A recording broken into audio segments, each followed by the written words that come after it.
Indonesia sekarang ada di titik paling absurd dalam sejarahnya. Akan datang zaman yang akan memberikan karpet merah bagi despot, rezim, tiran, Fir'aun, dan segala kata macam gantinya. Hari ini kita dihajar dari krisis segala arah. Harga kebutuhan pokok makin susah dijangkau oleh kebanyakan masyarakat. Pemerintah makin gak jelas. Hukum udah gak bisa dipercaya. Politik, wah biar dana acak kadul. Dan yang paling parah gak ada lagi figur yang bisa dijadikan panutan di bangsa kita. Memang secara ekonomi, secara data, inflasi itu resmi tercatat rendah. Tapi ya bagaimanapun kenyataan di lapangan itu selalu berbeda. Data Bank Indonesia menunjukkan inflasi itu cuma 1,57% pada Desember 2024. Tapi faktanya di awal 2025 ada banyak kejadian yang menyusahkan ekonomi warga. Misal kebijakan pemerintah yang melarang LPG untuk diecer. Lalu Pertamax yang dioplos dengan Pertalite. Dan kita nggak bisa menutup mata dari fakta bahwa banyak kelas menengah yang turun kelas menjadi kelas bawah. Oh, itu tadi baru di ranah ekonomi, sekarang di ranah politik. Kita bisa lihat kalau pemilu 2024 kemarin itu makin nunjukin kalau demokrasi kita itu makin rusak. Dinasti politik itu makin kuat. Aturan main kemarin itu diubah sesuai dengan seleranya penguasa. Dan pelanggaran konstitusi jadi hal yang biasa. Lalu rakyat gimana? Wow, banyak yang apatis. Mereka ngerasa suara mereka nggak ngaruh apa-apa. Lalu rakyat yang lainnya terjebak fanatisme politik tanpa ngerti siapa yang dia pilih dalam pemilu. Intinya, demokrasi yang harusnya pakai akal sehat malah jadi ajang manipulasi massa. Persoalan hukum, wah jangan ditanya. Kepercayaan publik anjlok gara-gara kasus korupsi di Indonesia nggak ada habisnya. Masyarakat sekarang udah nggak percaya dengan polisi. Gak percaya dengan peradilan yang dibentuk oleh negara dan mereka lebih memilih untuk membawa keadilan melalui tangan mereka. Lebih parahnya lagi, kita sekarang kekurangan figur yang bisa dijadikan panutan. Politisi itu banyak yang sibuk korupsi. Tokoh agama juga banyak yang kena skandal. Public figure, influencer, mereka lebih milih drama daripada kontribusi nyata. Generasi muda, walah. Mereka malah milih kabur aja dulu dari Indonesia. Pada intinya, hari ini Indonesia itu gelap. Dan itu adalah tajuk dari era kita sekarang.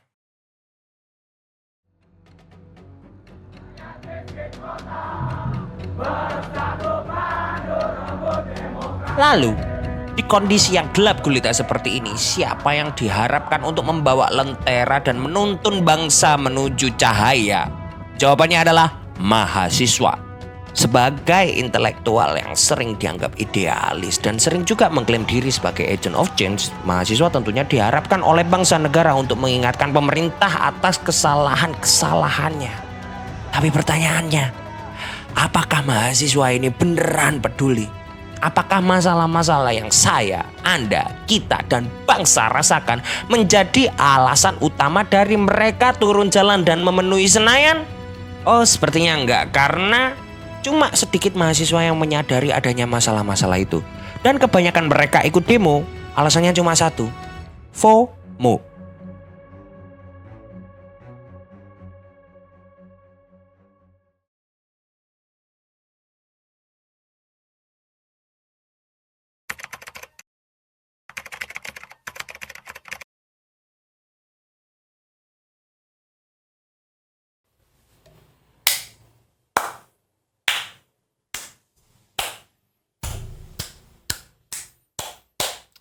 Tepuk tangan ini apresiasi saya buat kalian para mahasiswa yang kemarin demo turun jalan dengan tuntutan-tuntutan yang luar biasa kerennya. Saya angkat topi dengan kalian semua karena mau gak mau yang kalian tuntut dan yang kalian demokan kemarin itu adalah keresahan kita bersama dan saya yakin itu untuk kebaikan bangsa dan negara. Tapi ya mari kita bahas lebih dalam apakah keresahan yang kalian bawa ketika kalian demo kemarin itu benar-benar datang dari kesadaran kritis kalian atau jangan-jangan hanya karena kalian takut ketinggalan tren turun jalan. Jangan-jangan ribuan mahasiswa yang berbondong-bondong demo dengan semangatnya, dengan semua banner dan spanduknya bertuliskan kritik-kritik satir dan tajam kepada pemerintahan itu sebenarnya nggak punya niat berjuang. Tapi lebih ke FOMO atau fear of missing out biar bisa petentang-petenteng di Instagram pakai caption yang sok keren. Postingannya tulisannya memperjuangkan hak rakyat. #Indonesia gelap. Walah, asik. Nah, kemarin mahasiswa yang demo itu saya punya asumsi bahwa hanya 3 dari 10 mahasiswa yang tahu betul tentang tuntutan yang diajukan dalam demonstrasi itu. Saya yakin cuma 3 dari 10 orang yang paham kenapa harus demo berangkat turun jalan. Dan hanya sedikit pula yang beneran tulus membela rakyat. Sisanya ya cuma turut meramaikan. Asumsi saya ini datang dari pengalaman. Nah, kalian kan di sini langsung pengen bantah kayak gini. Kalau cuma sedikit masa aksi yang sadar, peserta yang sadar, kenapa masanya banyak dan demonya rame? Dan terus masa sebanyak itu datang ngapain? Ngopi, konser, walah bro, pertanyaan klasik. Saya berani jawab, kebanyakan masa atau bahkan mayoritas masa aksi datang dengan motif yang berkaitan dengan 3 hal. Yaitu 1, eksistensi, 2, validasi, dan yang ketiga adalah reputasi. Nah, sebelum kita masuk kepada penjelasan 3 motif utama tadi, mari kita bahas dulu gimana citra mahasiswa sebagai agen perubahan atau agent of change terbentuk dan gimana aktivisme di kalangan mahasiswa itu bisa dianggap sebagai sesuatu yang keren. Sejak dulu memang sih ya, mahasiswa itu selalu ditempatkan sebagai simbol perlawanan, ditempatkan di garis depan sebagai moral stock atau suara moral yang berdiri di garis depan ketika ada ketidakadilan terjadi.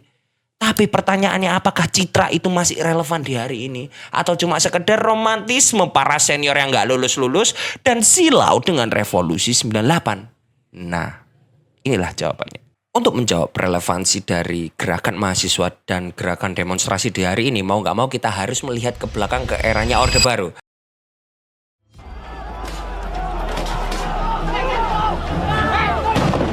Saya memutuskan untuk menyatakan berhenti dari jabatan saya sebagai Presiden Republik Indonesia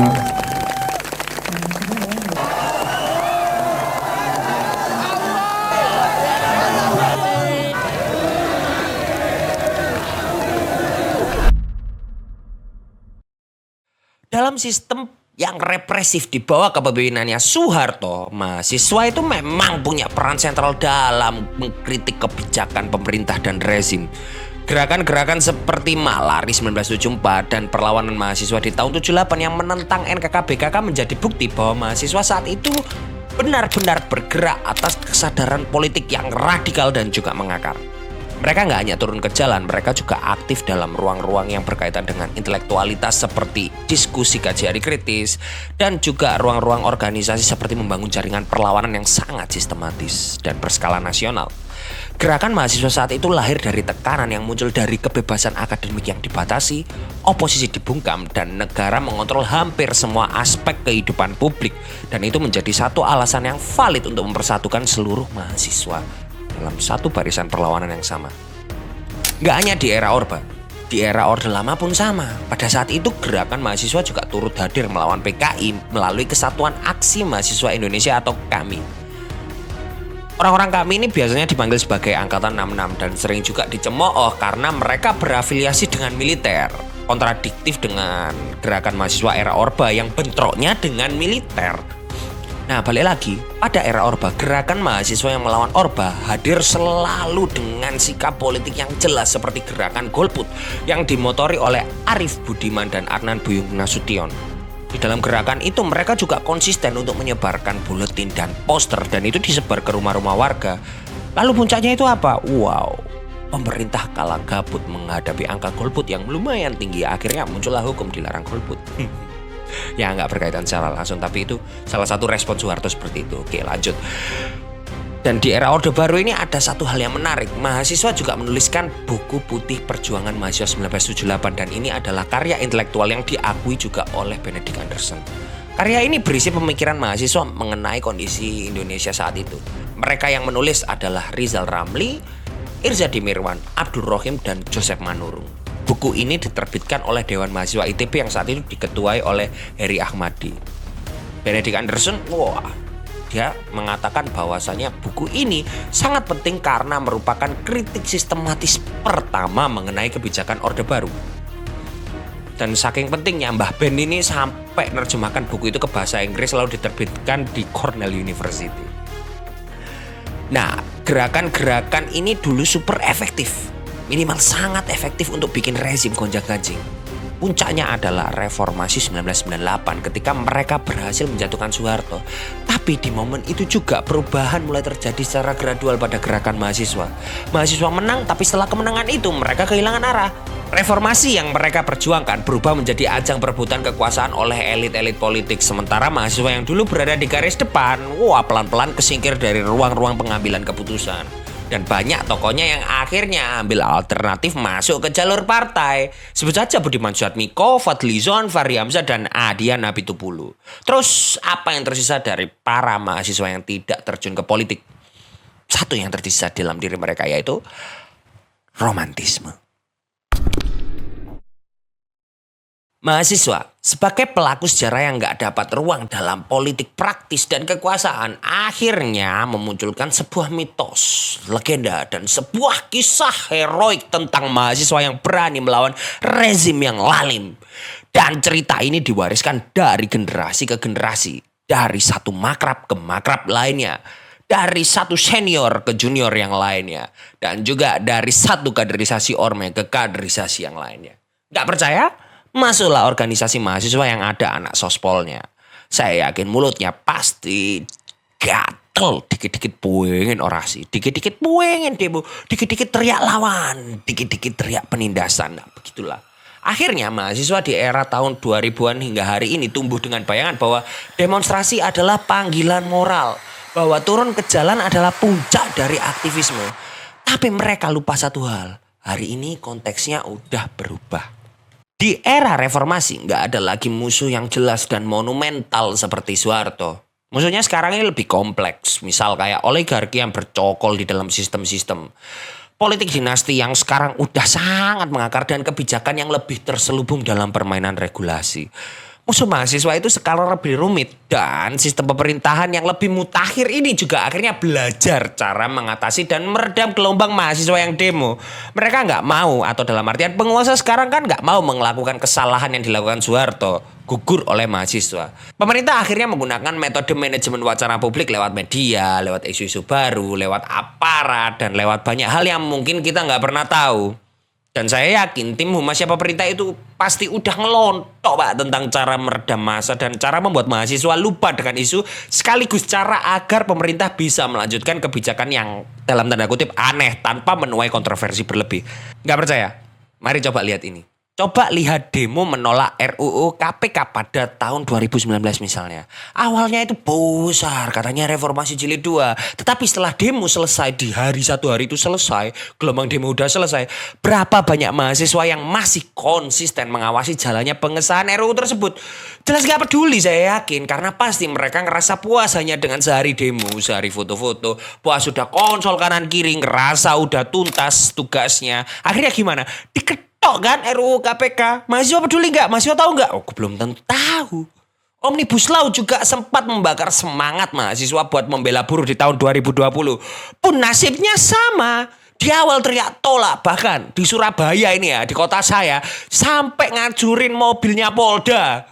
Hasilnya tetap aja Omnibus Law sah. Para mahasiswa itu memang berani, tapi setelah selesai turun jalan mereka ngapain? Pasti bubar sendiri-sendiri. Pokoknya ada dokumentasi, clear lah. Buat LPC, udahlah selesai. Begitulah mahasiswa sekarang, alih-alih menghadapi tantangan pemerintah yang seakan gak peduli dengan demo ini dengan strategi baru. Banyak mahasiswa yang masih terjebak dalam pola lama. Demo besar-besaran dengan tuntutan yang bombastis, banyak keren soal akademis intelektual, tapi tanpa pengawalan yang serius setelahnya. Dan ini udah lewat 3 minggu loh saya bikin konten ini. Mana ada demo lagi Indonesia gelap? Gak ada yang berangkat lagi. Perlu diketahui juga kalau demonstrasi atau bahasa lainnya itu pawai jalanan, dulu memang dianggap jadi taktik mobilisasi massa yang paling efektif dalam membangun kesadaran massa. Cara berpikir ini berangkat ya memang kalau dulu ya kondisi objektif pada zaman Orde Baru itu pawai jalan memang harus. Salah satu syarat gerakan itu adalah muncul di permukaan, dan itu cara mereka muncul di permukaan. Apalagi di era Orde Baru yang masyarakatnya itu didepolitisasi. Oke, lanjut. Jadi gini, pola mahasiswa demo hari ini itu seperti ini. Mahasiswa panas dengar isu, habis itu mahasiswa konsolidasi. Habis konsolidasi, mahasiswa berangkat demo. Habis mahasiswa berangkat demo, di tempat demo mereka bikin dokumentasi alias foto-foto, orasi, jalan-jalan dan sebagainya. Lalu habis itu sudah sore mahasiswa pulang sendiri-sendiri dan besoknya udah balik lagi jadi orang yang gak peduli. Faktanya kan memang gitu. Mahasiswa bergerak hanya ketika isu sedang panas. Ketika ada perhatian dari publik dan juga ketika media masih meliput. Tapi begitu isu mulai meredup, energi para mahasiswa pun juga ikut hilang. Nah, inilah bedanya hari ini dengan era Orde Baru. Di era Orde Baru, perlawanan itu gak berhenti hanya setelah satu demonstrasi. Ada kerja politik yang panjang di baliknya.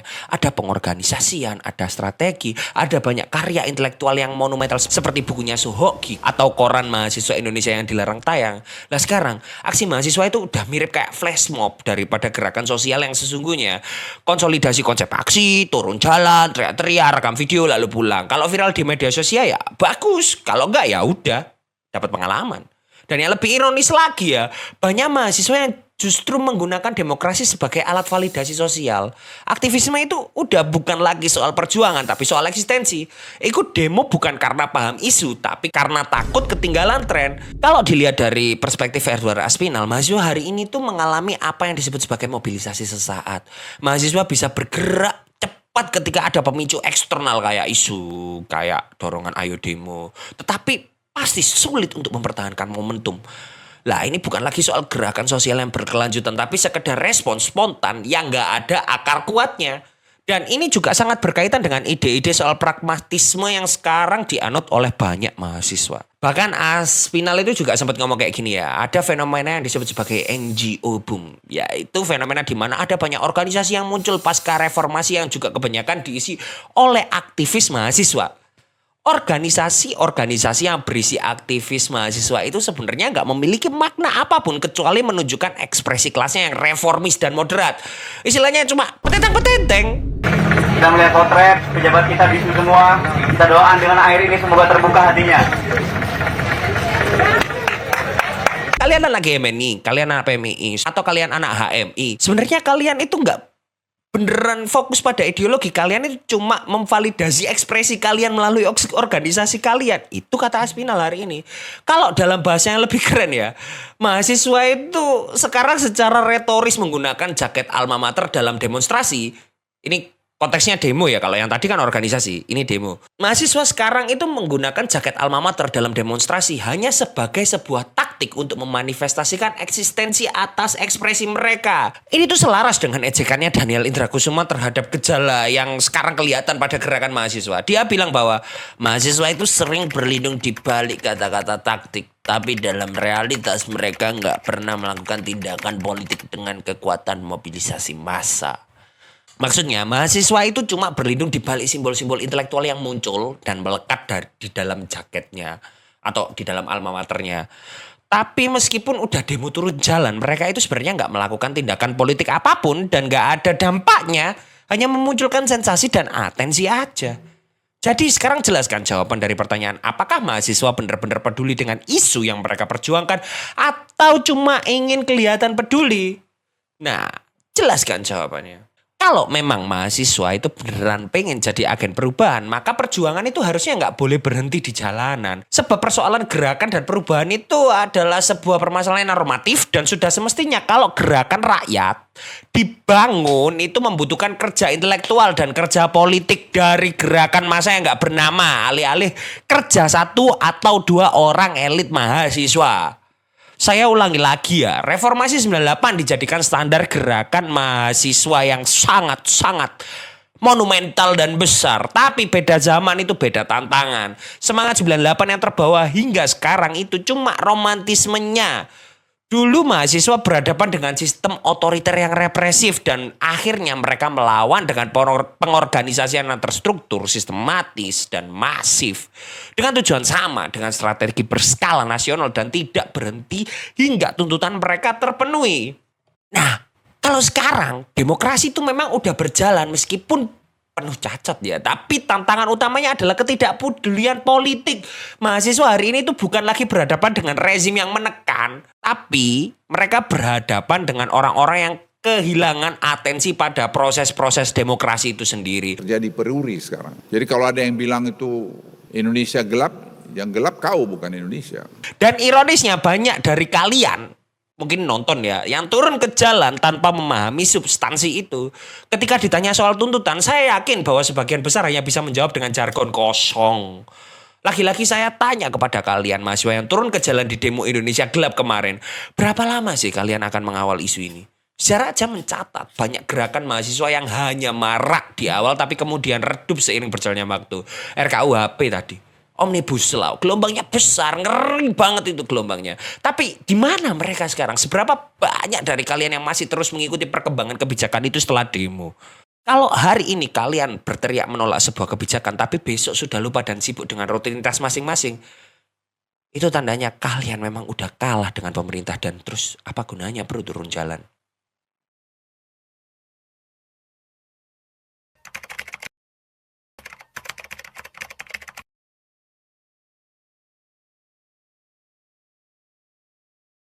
Apa persamaan antara mahasiswa FOMO yang demo dengan bakul pentol di tengah demo?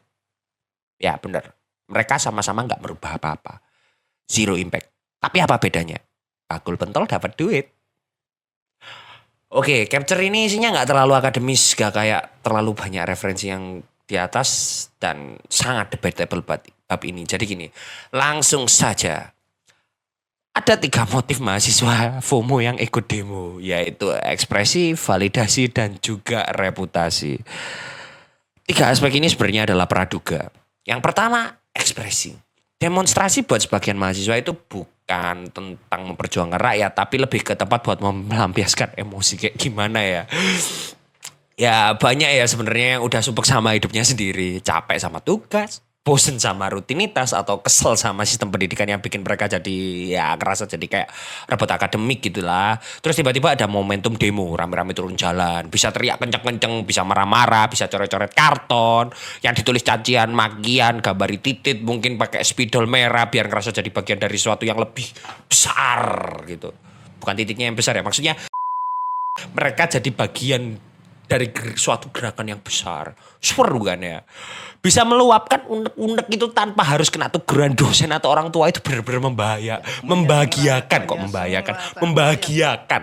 Pegang toa teriak, itu mahasiswa. Wah, keren itu.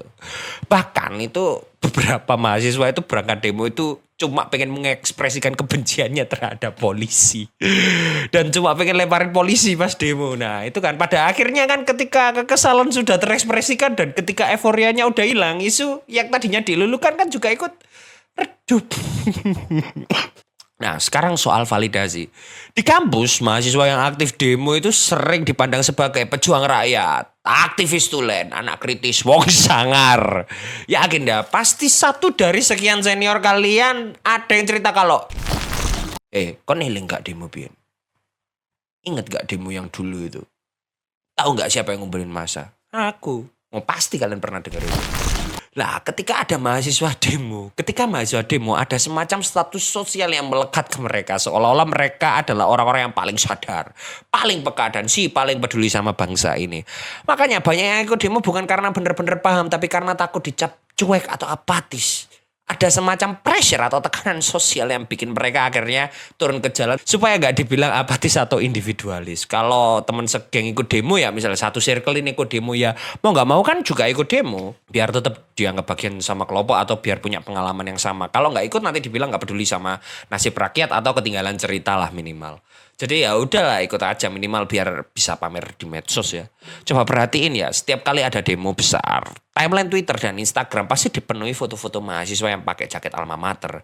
Selfie dengan latar belakang kerumunan massa sambil nulis caption dramatis misal kayak ini.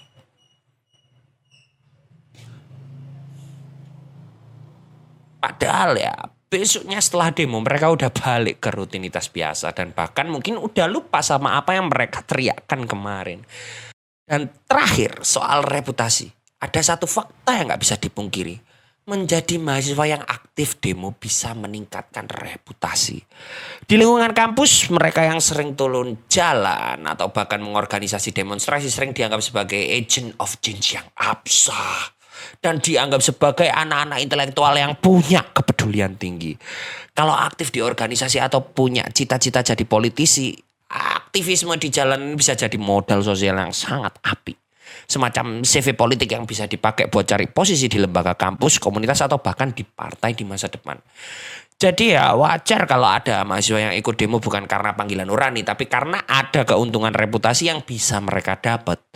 Dan ini bukan cuma di level individu, tapi juga di level organisasi. Banyak organisasi yang berlomba-lomba tampil sebagai yang paling vokal, paling lantang, paling revolusioner, si paling BEM. Karena ya hal-hal itu bisa meningkatkan pengaruh mereka di kampus. Bahkan gak jarang demo itu dijadikan ajang perekrutan anggota baru. Ya rahasia umum lah ya kayaknya. Dan saya juga bagian dari Ormek dulunya, jadi saya tahu. Jadi itulah praduga saya. Ini praduga semua ya, chapter ini. Itu praduga saya yang muncul dari pengamatan saya yang sinis pada pasukan demo yang FOMO. Praduga ini belum diuji dan gak pengen nguji juga saya. Karena kalau kita beneran bikin penelitian soal ini dan yang diwawancara adalah para mahasiswa, mereka ketika diwawancara pasti menjawab dengan so elit dengan pakai retorika yang berat untuk menjelaskan eksistensi mereka sebagai mahasiswa yang peduli dengan rakyat. Faktanya ya, ayo lihat tuntutan demo kemarin, berapa yang terpenuhi dan berapa yang enggak. Kalau tuntutan enggak terpenuhi dan mereka diem aja, berarti praduga saya mendekati kebenaran meski tanpa pengujian kan. Ini udah 3 minggu setelah demo. 3 minggu tidak ada aksi susulan. Mungkin praduga saya benar, mungkin salah. Tulis di kolom komentar.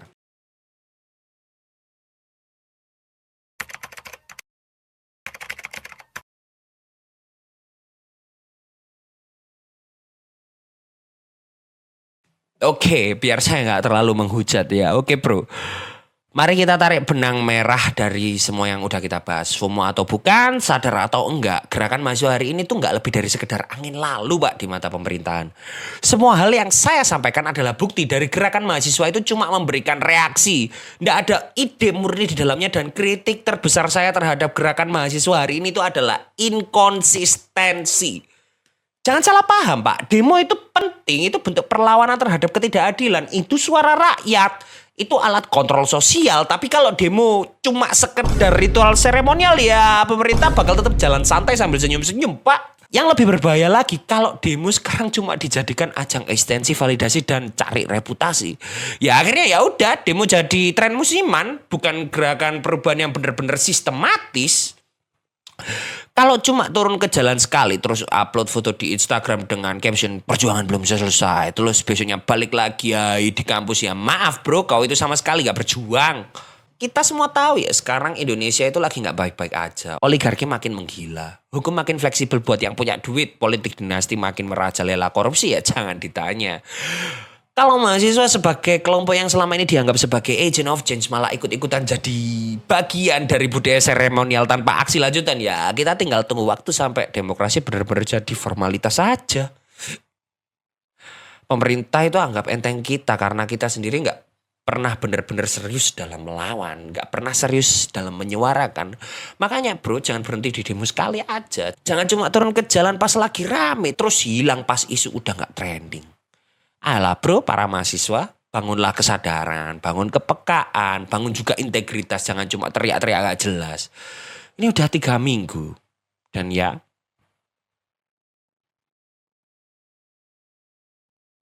masih terpantau. Adem ayem. Sampai jumpa di konten berikutnya bro.